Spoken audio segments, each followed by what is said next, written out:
Hello friends, welcome to Techmalar. இன்றைக்கி நம்ம இந்த வீடியோவில் என்ன பார்க்க போகிறோம் அப்படின்னு பார்த்தீங்கன்னா, நிறைய பேர் ரேஷன் கார்டு எடுக்க முடியாமல் கஷ்டப்பட்டுட்டு இருக்காங்க. அது மட்டும் இல்லாமல் நிறைய பேருக்கு எப்படி ரேஷன் கார்டு எடுக்கணும் அப்படிங்கிறதே தெரியாமையும் இருக்குது. இப்போ இந்த வீடியோவில் நம்ம ரொம்ப சுலபமாக ஆன்லைனில் எப்படி நம்ம ரேஷன் கார்டு அப்ளை பண்ணி வாங்குறது அப்படிங்கிறத இந்த வீடியோவில் நம்ம பார்க்க போகிறோம். இந்த வீடியோவை ஃபுல்லாக பாருங்கள், அப்போ தான் இந்த வீடியோ உங்களுக்கு ஃபுல்லாக புரியும். ஓகே, வாங்க வீடியோக்குள்ளே போகலாம். ஃபஸ்ட்டு உங்கள் மொபைலில் இல்லை கம்ப்யூட்டரில் கூகுள் குரோம் ஓப்பன் பண்ணிக்கோங்க. அதில் மேலே சர்ச் பாரில் இந்த வெப்சைட்டோட அட்ரஸ் நீங்கள் டைப் பண்ணி சர்ச் பண்ணிக்கோங்க. இந்த வெப்சைட்டோட லிங்க் நான் அந்த வீடியோ கீழே டிஸ்கிரிப்ஷன்லேயே கொடுத்துருக்குறேன். அதை கிளிக் பண்ணி நீங்கள் உள்ளே வரனாலும் வந்துக்கலாம். ஃபஸ்ட்டு பார்த்தீங்க அப்படின்னா இதில் புதிய மின்னணு அட்டை விண்ணப்பிக்க அப்படின்னு சொல்லி ஒரு ஆப்ஷன் இருக்கும். அதை ஃபஸ்ட்டு கிளிக் பண்ணுங்கள். அதை கிளிக் பண்ணிங்கன்னா அடுத்ததாக இந்த பேஜுக்குள்ளே வரும். இந்த பேஜுக்குள்ளே வந்த உடனே ஃபஸ்ட்டு ஃபேமிலி கேட் நேம் கொடுக்கணும். அடுத்ததாக கீழே ஃபாதர் இல்லைனா ஹஸ்பண்ட், அப்படி இப்போ நீங்கள் ஒரு குடும்ப தலைவி பேர் கொடுக்குறீங்க அப்படின்னா அவங்களோட ஹஸ்பண்ட் பேர் கொடுத்துக்கலாம் கீழே இதில். அப்படி இல்லைன்னா அவங்க அப்பாவோட பேர் கொடுத்துக்கலாம். கொடுத்து அதுக்கு கீழே பார்த்தீங்க அப்படின்னா அட்ரஸ் எல்லாம் ஃபில் பண்ணிடுங்க. அதே போல் ரைட் சைட்லேயும் பார்த்தீங்கன்னா தமிழில் இப்போ நீங்கள் இதில் இங்கிலீஷில் ஃபில் பண்ணிங்க பார்த்தீங்களா, அதை அப்படியே தமிழில் இந்த சைடில் ஃபில் பண்ணிக்கோங்க. தமிழில் உங்களுக்கு டேரெக்டாக அதில் டைப் பண்ண முடியல, டைப் பண்ணுறதுக்கு சரியாக வரல அப்படின்னு நினச்சிங்க அப்படின்னா ஈஸி தமிழ் டைப்பிங் அப்படின்னு சொல்லி ஒரு வெப்சைட் இருக்குது. அந்த வெப்சைட்டில் போய்ட்டு நீங்கள் டைப் பண்ணிங்க அப்படின்னா அது அப்படியே தமிழுக்கு மாறும். அதை அப்படியே காப்பி பண்ணிவிட்டு இந்த வெப்சைட்டுக்குள்ளே போட்டுக்கலாம்.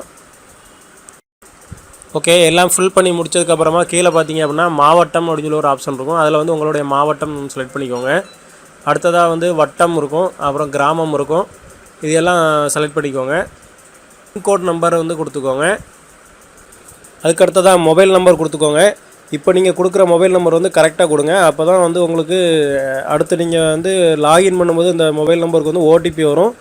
அதனால் கண்டிப்பாக அந்த மொபைல் நம்பர் கரெக்டாக கொடுக்கணும். ஒவ்வொரு டைம் நீங்கள் இந்த வெப்சைட்டுக்குள்ளே லாகின் பண்ணி வரும்போதும் அது ஓடிபி வரும். அது மட்டும் இல்லாமல் நீங்கள் ரேஷன் கடையில் ஏதாவது பொருட்கள் வாங்கினாலும் இந்த நம்பருக்கு தான் மெசேஜ் வரும். அடுத்ததாக கீழே பார்த்தீங்க அப்படின்னா உறுப்பினர் சேர்க்க அப்படின்னு சொல்லி ஒரு ஆப்ஷன் இருக்கும். அதை கிளிக் பண்ணுங்கள். அதை கிளிக் பண்ணிங்கன்னா ஆல்ரெடி நீங்கள் ஃபேமிலி ஹெட்டோட நேம் கொடுத்துருப்பீங்களா, அது அதில் வந்துடும். அவங்களுக்கு பிறந்த தேதி, அப்புறம் அவங்களுடைய பாலினம் என்ன அப்படிங்கிறது இதில் செலக்ட் பண்ண மாதிரி இருக்கும்.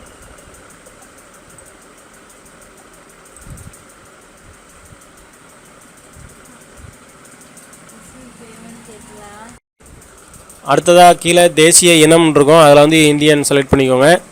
அடுத்து உறவு முறை, அப்புறம் தொழில், வருமானம், இது எல்லாம் இதில் கொடுத்துக்கோங்க. மாற்றுத்திறனாளியா அப்படின்னு கேட்டிருக்கோம். அதில் ஆம்னா ஆம் கொடுத்துக்கோங்க, இல்லைன்னா இல்லைன்னு கொடுத்துக்கோங்க. ஆம் கொடுத்தீங்க அப்படின்னா அதுக்கான ப்ரூஃப் உள்ளே ஆட் பண்ண வேண்டியிருக்கும்.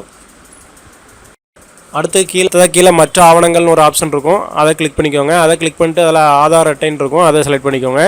சப்போஸ் சின்ன குழந்தைங்க அப்படின்னா அவங்களுக்கு ஆதார் அட்டை இருக்காது. அப்போ அவங்களுக்கு பர்த் சர்டிஃபிகேட் கொடுத்துக்கலாம். இப்போ அந்த ஆதார் கார்டை நீங்கள் ஸ்கேன் பண்ணி வச்சுருப்பீங்க பார்த்தீங்களா, அந்த ஃபைலை உள்ளே அப்லோட் பண்ணணும். அப்லோட் பண்ணிக்கோங்க. அது மாதிரி ஆதார் நம்பரும் இதில் கொடுக்கணும், அதையும் கொடுத்துக்கோங்க. எல்லாம் கொடுத்துட்டு கீழே உறுப்பினர் விவரம் சேமின்னு ஒரு ஆப்ஷன் இருக்கும். அதை கிளிக் பண்ணிடுங்க. அடுத்து திரும்பியும் இன்னொரு உறுப்பினர் நீங்கள் சேர்க்கணும் அப்படின்னு நினச்சிங்கன்னா திரும்பியும் அதே மாதிரி உறுப்பினர் சேர்க்கையில் போயிட்டு திருப்பி இப்போ நீங்கள் கொடுத்தீங்க பார்த்தீங்களா, அதே மாதிரி எல்லா சேம் டீட்டெயில் கொடுத்துட்டு உறுப்பினர் விவரம் சேமி அப்படிங்கிறத நீங்கள் கிளிக் பண்ணிட வேண்டியதுதான். அடுத்தது கீழே அட்டை தேர்வுன்னு ஒரு ஆப்ஷன் இருக்கும். அதில் உங்களுக்கு எந்த வகை அட்டை வேணுமோ அதை செலக்ட் பண்ணிக்கோங்க. இதில் பார்த்தீங்க அப்படின்னா நிறைய பேர் அரிசி அட்டை தான் செலக்ட் பண்ணுவாங்க. ஏன்னா அதுக்கு தான் நிறைய சலுகைகள் கிடைக்கும். அடுத்ததாக பார்த்தீங்கன்னா குடியிருப்பு சான்று கேட்கும். அந்த குடியிருப்பு சான்றே உள்ளே சேர்த்துக்கோங்க. இதுக்கு நீங்கள் வீட்டுக்கு தீர்வை இருக்கும் பார்த்தீங்களா, அந்த தீர்வை ரசீது உள்ளே ஆட் பண்ணிக்கலாம். அப்படி இல்லைன்னா கேஸ் பில்லு ஆட் பண்ணிக்கலாம். நீங்கள் கேஸ் பில்லே கொடுத்தாலே போதும், அதுவே உங்களுக்கு ரொம்ப சீக்கிரத்தில் அப்ரூவல் ஆகிரும். அதுக்கப்புறம் அந்த கேஸ் பில் நீங்கள் செலக்ட் பண்ணிட்டு அதில் கேஸ் பில்லை நீங்கள் ஸ்கேன் பண்ணி வச்சுக்கோங்க. அந்த ஃபைலை உள்ளே ஆட் பண்ணணும். இதில் சூஸ் ஃபைல் கொடுத்து அந்த ஃபைலை உள்ளே ஆட் பண்ணிக்கோங்க. அந்த ஃபைல் 1 MB உள்ளே தான் இருக்கணும். உள்ளே ஆட் பண்ணிவிட்டு இதில் பதிவேற்றுன்னு சொல்லி ஒரு ஆப்ஷன் இருக்குது பார்த்தீங்களா, அதை கிளிக் பண்ணிங்கன்னா உள்ள அந்த கேஸ் பில் உள்ளே வந்துடும். அடுத்ததாக எரிவாயு இணைப்பு இருக்கா அப்படிங்கிற மாதிரி இதில் கேட்டிருப்பாங்க. எரிவாயு இணைப்பு நீங்கள் கேஸ் பில் கொடுத்துருக்கீங்கன்னா கண்டிப்பாக அது எரிவாயு இணைப்பு இருக்கும். அப்படிங்கும்போது நீங்கள் அந்த எரிவாயு இணைப்பு என்ன கம்பெனி, அவங்க டீலர் நேமு, அதெல்லாம் டீட்டெயில்ஸ் கேட்கும். அது எல்லாமே இதில் ஃபில் பண்ணிக்கோங்க. இப்போ பதிவேற்றம் சொல்லி ஒரு ஆப்ஷன் இருக்குது பார்த்தீங்களா, அதை கிளிக் பண்ணிங்க அப்படின்னா உள்ள ஃபைலுக்குள்ளே போயிடும். அதிலிருந்து குடும்ப தலைவருடைய ஃபோட்டோ உள்ளே செலக்ட் பண்ணிக்கோங்க. அவ்வளோதான். அடுத்து கீழே லாஸ்ட்டு பார்த்தீங்க அப்படின்னா உறுதிப்படுத்துதல்னு சொல்லிவிட்டு அதில் ஒரு சின்ன ஒரு செக் பாக்ஸ் கொடுத்துருப்பாங்க. அதை கிளிக் பண்ணிவிட்டு கீழே பதிவு செய் அப்படிங்கிறத கிளிக் பண்ணிடுங்க.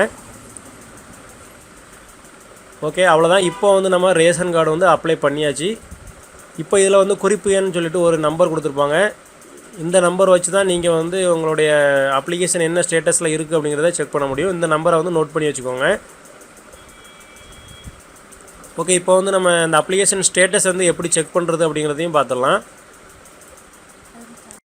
இப்போ வந்து இந்த வெப்சைட்டுடைய ஹோம் பேஜுக்கு வந்துக்கோங்க. வந்துட்டு இதில் வந்து மின்னணு அட்டை விண்ணப்பத்தின் நிலை அப்படின்னு சொல்லி ஒரு ஆப்ஷன் இருக்குது பார்த்தீங்களா, அதை கிளிக் பண்ணுங்கள். கிளிக் பண்ணிங்க அப்படின்னா இப்போ நீங்கள் இந்த அப்ளிகேஷன் வந்து என்ன ஸ்டேட்டஸில் இருக்குது அப்படிங்கிறத இப்போ உங்களுக்கு வந்து காமிக்கும். போகணும், அதாவது விண்ணப்ப பதிவுன்னு சொல்லி ஒரு ஆப்ஷன் இருக்குது. அது வந்து இப்போ ஆல்ரெடி முடிஞ்சது, நம்ம வந்து பண்ணியாச்சு. அடுத்தது வந்து ஒரு 3 ஸ்டெப் தாண்டணும். இதில் வந்து ஆவண சரிபார்ப்புன்னு இருக்குது பார்த்தீங்களா, அதில் வந்து உங்களுடைய ப்ரூஃப்லாம் கரெக்டாக இருக்கா அப்படிங்கிறத வந்து செக் பண்ணுவாங்க.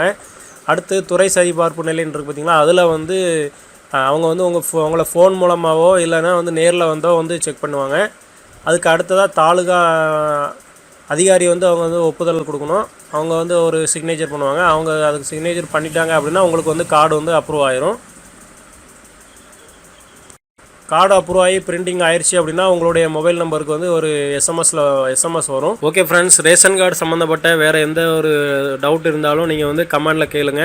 நான் உங்களுக்கு அதுக்கான ஒரு ரிப்ளை பண்ணுறேன். அப்படி இல்லைன்னா அதுக்கு தனியாக ஒரு வீடியோ பண்ணி போடுறேன். இந்த வீடியோ பிடிச்சிருந்தா இந்த வீடியோ கண்டிப்பாக ஒரு லைக் கொடுங்க. நம்ம சேனலை சப்ஸ்கிரைப் பண்ணிக்கோங்க. இந்த வீடியோவை மற்ற எல்லா நண்பர்களுக்கும் ஷேர் பண்ணிவிடுங்க. கண்டிப்பாக இந்த வீடியோ எல்லாருக்குமே யூஸ்ஃபுல்லாக இருக்கும்னு நினைக்கிறேன்.